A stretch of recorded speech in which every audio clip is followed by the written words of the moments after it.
Je vais maintenant lancer la discussion avant d'écouter Marc Brillat-Savarin puis Georges Futterman. Je vais peut-être me réasseoir parmi vous, ce sera plus simple, pour que nous puissions discuter, parce que j'ai déjà des questions. Oui, vous avez parlé des alignements, et puis on les retrouve dans votre magnifique travail. Nous, au niveau de l'association Arbre, on est saisi, je ne dis pas tous les jours, mais 2 fois par semaine, d'appels au secours concernant des beaux alignements un petit peu partout. Alors parfois, c'est justifié, dans d'autres cas, ça l'est moins, parce qu'il peut y avoir des arbres vieillissants et la nécessité de renouvellement d'alignements qui est bien compréhensible. Et on se heurte de toute manière au problème de la loi qui est votée tout en ne l'étant pas, une loi qui protège les alignements en France. Et pour l'instant, ça bloque. Là, on l'a vu encore avec le débat sur la loi climat, où il a été question d'introduire un décret d'application pour que la loi protégeant les alignements puisse être appliquée. Et puis, pour l'instant, ça n'a pas bougé. Donc, est-ce que vous savez, est-ce qu'il y a des perspectives? Est-ce que ces alignements peuvent être réellement protégés? Est-ce que c'est souhaitable? Qu'est-ce qu'il en est de la législation? Moi, mes dernières informations, c'est que la loi qui existe n'est toujours pas applicable, quoi, pour préserver réellement les alignements. Alors pas seulement ceux des jardins, il y a les bords de route, enfin il y a de nombreux cas de figure. Moi, je ne parlais que du Code du patrimoine qui protège les monuments historiques, ou du coup protège les compositions à l'intérieur de ce monument historique. Et donc, au final, l'arbre. Donc là, il y a à peu près 4%, je dirais, du territoire qui est protégé par le Code du patrimoine, ce qui est pas mal. Pour le reste, je ne sais pas. Après, il y a d'autres problématiques, le long des routes, la sécurité, qui est souvent poussée à l'extrême. On est en train de changer petit à petit, je dirais, le libellé, si vous voulez, des études. Souvent, nous demandons aux arboristes de faire des diagnostics de sécurité. Et à partir de là, déjà, la réflexion est un peu faussée, je trouve. Et nous insistons pour faire des diagnostics de conservation de ces aliments. Ce n'est pas la même démarche. Parce que mettre en sécurité, c'est assez facile. Il suffit de couper l'arbre en 2. On est relativement tranquille, mais enfin, ça ne règle absolument pas le problème.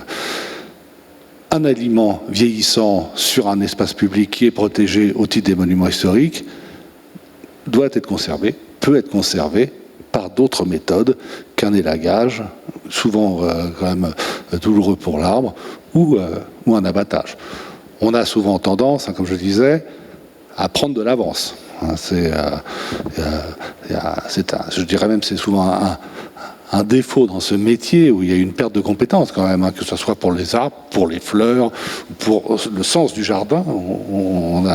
Et il y a une perte, je trouve, de compétences sur ce qu'est un paysage. Voilà, un aliment, même routier, est une composition d'ensemble et pas une somme d'unités.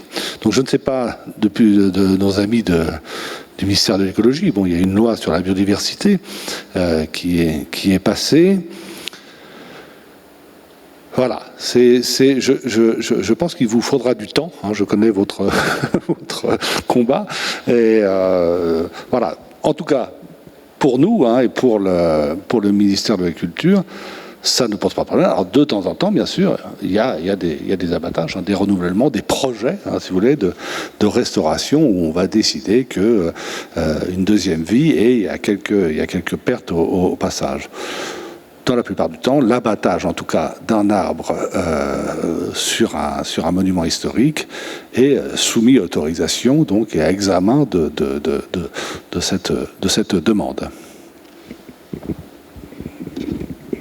Je voudrais parler de la question des abattages parce que ça nous est arrivé, depuis 6 ans que j'occupe ce poste, je l'ai déjà vu plusieurs fois, de devoir abattre évidemment des arbres malades ou atteints par un parasite mortel. Et en fait, on y fait toujours très attention, notamment lorsqu'il ne s'agit pas forcément d'un arbre d'alignement, mais d'un arbre isolé, comme au Grand Carré. Et donc, on considère qu'il faut expliquer, parce qu'il y a une partie de la sensibilité du public, comment dire, qui est un peu dirigée vers une sensiblerie excessive, c'est-à-dire qu'on va considérer qu'on n'a pas le droit de couper un arbre, que c'est un crime. Alors que quand un arbre est condamné de manière sûre et certaine, bien sûr, il faut l'abattre, surtout lorsqu'il risque de contaminer, c'est le cas par exemple des champignons souterrains, lorsqu'il risque de contaminer ses voisins. Donc nous, on réfléchit toujours mot pour mot à ce qu'on va écrire sur le panneau qui va expliquer pourquoi on abat cet arbre. Et puis on se pose toujours la question du remplacement. Et notamment, il y a quelques années, je me souviens, on a abattu un marronnier et puis un gléditia au Grand Carré. Et on a réfléchi tous ensemble. Nous sommes un jardin classé monument historique, donc évidemment on réfléchit avec l'ACMH, l'architecte en chef des monuments historiques, et l'ABF, l'architecte des bâtiments de France. Et collégialement, nous avons décidé à chaque fois de remplacer chacun de ces arbres. Alors qu'on pourrait considérer qu'on pourrait revenir à un état le nôtre quand il n'y avait pas du tout d'arbres au milieu de ce Grand Carré, qu'il n'y avait que des parterres de broderie. Donc c'est toujours un sujet sensible. S'il y a vraiment un message qu'on peut faire passer aujourd'hui, c'est que, en tout cas dans les jardins historiques, avec des gestionnaires dûment formés, qui ont le sens du patrimoine, on n'arrache jamais, on ne coupe jamais un arbre pour le plaisir. Ça, c'est très clair. La situation est effectivement complètement différente dans le cas où un décideur politique, par exemple un maire, vit dans l'angoisse d'aller en prison parce qu'un arbre sera tombé sur un de ses administrés. Le vrai risque, il est là. Et donc, c'est vrai que la pédagogie est extrêmement importante et le rôle de votre association, Monsieur Fetterman, est majeur en l'occurrence. Mais, si je peux me permettre, il y a des diagnostics stressants pour le gestionnaire, surtout s'il n'est pas au courant d'un maire et pas obligatoirement un spécialiste de l'arbre. Et on a des résultats qui installent un stress, qui installent une obligation de suivi quand même, avec des coûts très importants. C'est ce que les arboristes appellent ces diagnostics à tiroir. Il y a un premier diagnostic visuel, et puis on va dire, sur les 500, il y a pas mal, mais il y en a 60 qui mériteraient un petit regard. Et puis après, on dit, les 60, ça va, mais il y en a 30 qui mériteraient un test de traction. Donc on a une dépense très très importante au bout du compte, qui fait que des fois, l'abattage paraît être la chose la plus simple à réaliser. Et c'est pour ça qu'on change ce thème de diagnostic. Ce n'est plus une mise en sécurité, bien sûr, mais pour mettre en sécurité un espace ouvrant une allée de jardin, il n'y a pas que l'abattage, il y a la fermeture de l'allée. On peut attendre un peu. Il y a ce très beau discours de Christophe Drenou qui dit que la dangerosité d'un arbre est passagère. C'est très très beau, je trouve, parce qu'effectivement, à un moment donné, il risque d'être dangereux, et puis après, l'arbre se reconstruit comme il explique très bien. Donc voilà, il y a toute cette notion de temps à prendre en place, à mettre en place, et ça, on ne le fait pas. Ça, on ne le fait pas. Et effectivement, il y a des aliments, des fois, des abattages, qui sont exagérés. On aurait pu, ou des élaguages. Et je pense qu'on peut faire autrement. Voilà.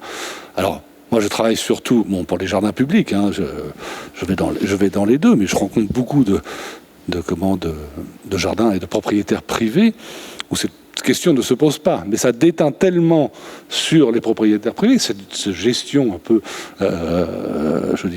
angoissante de l'arbre, qu'on a des demandes de mise en sécurité dans les jardins où il n'y a jamais personne. Et comme dit très très bien Denis Miraillet, pour qu'il y ait danger, il faut qu'il y ait une cible. Sinon, il n'y a pas danger. L'arbre tombe par terre et on n'en parle plus. Vous voyez, et ça, on est dans un système où, il faut le reconnaître, l'arbre devient dangereux. Or, il y a eu des accidents, certes, malheureusement, mais le nombre d'accidents, je ne sais pas si vous les connaissez, mais est très très faible, surtout pour le gain que nous apporte l'arbre.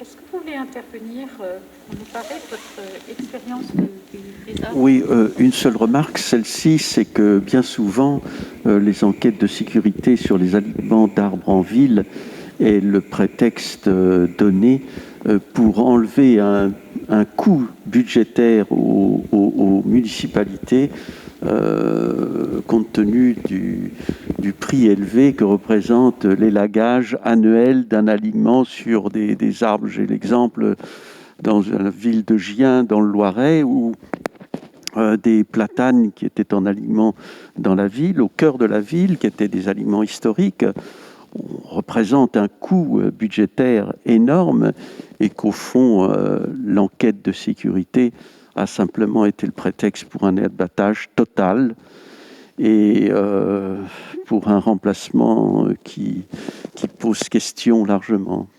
C'est-à-dire que ça a été remplacé par des cryptomères. En ville, je ne vois pas tout à fait, et pas dans les mêmes conditions d'ailleurs de plantation, puisque ces arbres sont plantés dans des caissons, et sont en fait des arbres qui sont en pot et qui ne retrouvent pas, absolument pas, et qui ne redonneront jamais à la ville l'alignement historique que la ville connaissait. C'est vrai que ça c'est important, mais je pense que vous allez peut-être nous en parler, Marc Brillat-Savarin. C'est le fait que dans les statistiques qui sont données par les maires, qui sont souvent brandis, le nombre d'arbres en fait ne signifie rien. Moi j'étais à Strasbourg, ma ville d'origine, il y a quelques semaines, et il y avait partout des panneaux, des beaux panneaux d'ECO, n'est-ce pas, lumineux, pas très écologiques, qui expliquaient le nombre d'arbres plantés par la ville. Ce sont des chiffres complètement absurdes, parce qu'un chiffre n'est intéressant que rapporté à d'autres chiffres, que proportionnellement. C'est vraiment du pur affichage à tous les sens du terme. Et que veut dire arbre? Si arbre veut dire un magnolia en pot dans une avenue, il n'a évidemment pas du tout la même fonction, surtout pour lutter contre le réchauffement climatique, qu'un arbre qui sera en pleine terre, dans un jardin ou dans un parc, par exemple. Donc ça, il y a quand même une petite tendance à la désinformation ou à la manipulation des chiffres, dont il faut beaucoup se méfier. J'ai d'ailleurs donné cette photo à Marc Brillat-Savarin pour son intervention. Il me semble aussi que ce qui est très intéressant dans cette histoire d'alignement, c'est que c'est assez étonnant. Les alignements ont bonne presse auprès du public dans les villes, parce qu'effectivement, ils apportent devant vos fenêtres ou quand vous vous promenez dans votre rue de la verdure, de la fraîcheur, de la bonne humeur, du bien-être. Mais souvent, dans les jardins, ils ont mauvaise presse. Et c'est souvent ce que j'entends dire. Quand je dis que je travaille au Jardin des Tuileries, on me dit « Oh là là, c'est ennuyeux, tous ces arbres alignés ». Et je trouve, Jean-Michel, que ta présentation, très sensible, a bien montré effectivement le dynamisme que peut avoir ces allées avec ces alignements d'arbres. Ce dynamisme, il se perçoit par le regard, il se perçoit aussi par la promenade. C'est vraiment le pas du marcheur. Donc en fait, pour apprécier un jardin, entre guillemets à la française, même si cette expression ne s'emploie plus beaucoup, il faut aimer marcher, il faut avoir envie de marcher, il faut avoir envie d'aller au bout de l'allée.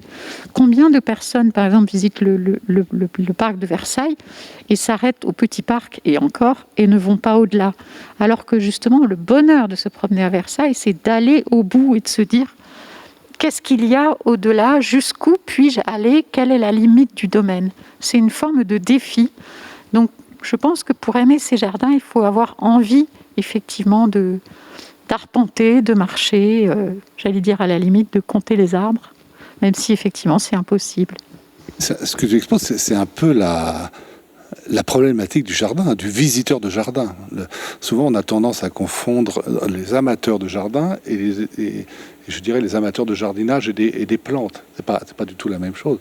Il y a un chiffre, moi, qui m'affole, c'est Alexandre de Vogüé, qui me le disait, le propriétaire de Vaux-le-Vicomte. À Vaux-le-Vicomte, 90% des visiteurs restent sur le perron, ne vont pas dans le jardin. Alors qu'on parle quand même d'un des sommet de l'art des jardins. Et quand il en voit un de l'autre côté du canal, il est toujours surpris parce que la personne a fait l'effort de faire le tour du canal. Voilà, c'est un parcours de 2,5 km à peu près. Et ça, tu as raison. Quand on voit la promenade autour du canal de Versailles, j'avais écrit quelque chose là-dessus. Comme moi, c'était ma promenade préférée dans un jardin, parce que du début jusqu'à la fin, on a exactement la même composition. C'est fabuleux. On a cette allée, on a ces arbres, on a ce gazon, on a le canal, et on tourne autour de cette chose-là. Et là, on se perd complètement. On est complètement dans une rêverie. On déambule là-dedans. Et il y a des jardins d'ailleurs, faits pour la déambulation. Et je voudrais revenir quand même 3 secondes sur ce que vous disiez, monsieur, et sur la gestion de l'arbre. Un jour, Christophe Drenoux me demande, est-ce que tu as une photo d'un arbre en ville qui n'a jamais été taillé? Et dit, j'en ai pas en France. Et en fait, je lui dis, mais bien sûr, j'ai. Et je lui ai envoyé des photos de New York. New York n'est pas spécialement vide quand même au niveau population. Je ne sais pas si vous avez remarqué, il y a du monde quand même dans les rues à New York. Et pourtant, bizarrement, l'arbre dans les rues de New York est moins dangereux que l'arbre dans les rues de villes françaises. On ne taille pas très peu les arbres à New York. Et je lui avais envoyé une photo d'un peuplier américain, donc à Brooklyn, qui est un arbre qui n'a jamais vu un bûcheron, qui n'a jamais vu une scie, qui n'a jamais vu une tronçonneuse, et qui est là, sur cette partie rénovée là, de Brooklyn, et personne ne pense à l'élaguer, personne ne pense à le mettre en sécurité. Donc il y a une approche de l'arbre en France qui est complètement à revoir, et que certains essaient on essaye de changer le regard depuis des années. Et toujours à Brooklyn, il y avait un arbre qui avait perdu une branche. Et donc peut-être que les jardiniers avaient mis un coup de scie, mais avaient laissé le reste, n'étaient pas intervenus sur le reste. Vous voyez, cette façon de dire, il faut rééquilibrer l'arbre, que tu dois bien connaître, Marc, genre, l'arbre a perdu, il faut le rééquilibrer. Or, les Américains n'y touchent pas. Ils ont juste peut-être soigné cette branche, peut-être couper un peu la branche, et laisser l'arbre se refaire tout seul. Enfin, ils font confiance à l'arbre. Je pense qu'on a un problème de confiance en France vis-à-vis de l'arbre. On est extrêmement interventionniste. On a l'impression de faire des choses parce qu'on coupe l'élagage. Je l'ai déjà dit il y a très longtemps, je ne suis pas un fanat de l'élagage, mais surtout, dès qu'on fait venir, si vous voulez, un élagueur chez soi, souvent, on est obligé de le faire revenir, parce que ça crée quand même à terme des désordres sur l'arbre. Et c'est peut-être dur à avaler pour certains, mais l'arbre n'a absolument pas besoin de l'homme pour se développer tranquillement. C'est quelque chose d'une grande personne, l'arbre, il sait ce qu'il a à faire, il n'a pas besoin que quelqu'un vienne ici pour lui dire ce qu'il faut faire. Vous voyez ? Et ça, il faut le répéter, il faut le rentrer régulièrement. Il y a une question qui m'est venue, Jean-Michel, aussi dans ta présentation, c'est quand tu as expliqué que certains domaines, je crois que c'est Saint-Cloud, et Versailles aussi, renoncent au port en rideau, c'est-à-dire, pour expliquer à nos auditeurs, spectateurs, c'est quand on taille toutes les faces d'un arbre, y compris le dessus, de manière parallépipédique, voilà. Quand ces arbres en rideau sont remis en port libre, comment se comportent-ils ? Il y a une étude dont je suis extrêmement fier d'ailleurs. Je trouve que j'avais été quand même assez précurseur sur cette histoire. C'est quelque chose qui m'intéressait en fait depuis que j'avais géré Compiègne. À Compiègne, il y a ce qu'on appelle les quinconces qui sont taillés en rideaux, et toutes les photos historiques montrent des arbres en port libre. Et j'ai voulu comprendre pourquoi on en était arrivé là, et je voulais les relâcher d'ailleurs. Et je suis pas resté assez longtemps pour ça, mais il me semblait que c'était intéressant d'avoir une réflexion sur ce rideau, parce que c'est pas du tout la même échelle, c'est pas du tout la même ambiance. Les aliments à Champs-sur-Marne, j'aime beaucoup ce parc de Champs-sur-Marne. Les aliments sont taillés en rideau. C'est la création d'Achille Duchesne de faire qui sont à mi-chemin donc entre ces aliments et ces palissades. Ce sont des palissades, je dirais, ajourées au niveau des troncs. Le retour du port libre se fait par un suivi en fait. L'étude explique ça, que on peut soit les relâcher. Donc c'est un abandon dans ce cas-là, qui peut créer quand même quelques désordres sur certains arbres, hein, notamment sur des choses comme les tilleuls avec les fourches incluses, quand les arbres sont trop vieux, des faiblesses et autres.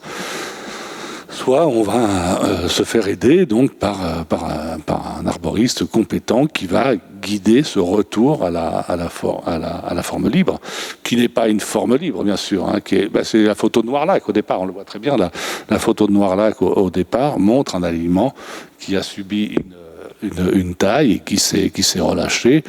Ce n'est pas la même chose qu'un porc libre qui n'a jamais été taillé, mais c'est un intérêt, et c'est aussi un intérêt économique quand même, parce qu'on dépense, et ça rejoint ce que vous dites, monsieur, c'est-à-dire qu'on dépense beaucoup d'argent, en général, dans les jardins, dans la gestion des arbres, pour rien. On coupe des brindilles pour des dizaines et des dizaines de millions d'euros en France, pour rien, et on se trompe en plus dans le paysage. On est dans un paysage qui devrait être en port libre et non un paysage taillé. Donc vraiment, on a faux un peu sur toute la. Donc voilà, j'avais lancé cette étude parce qu'à chaque fois, on me disait « Ah mais non, mon pauvre gars, tu te rends compte, si on relâche les arbres, c'est dangereux, ça va s'arracher, ainsi de suite. » L'étude démontre quand même que pour certains cas, il y a des problèmes. Pour d'autres, c'est possible, si vous voulez. Et voilà, il faut l'analyser. Hein. Il ne suffit pas je trouve, surtout sur des grands territoires, abandonner simplement. Quoi. Marc en parlerait mieux que moi, ce genre de choses. Mais avoir, je dirais, un suivi de cette reconversion.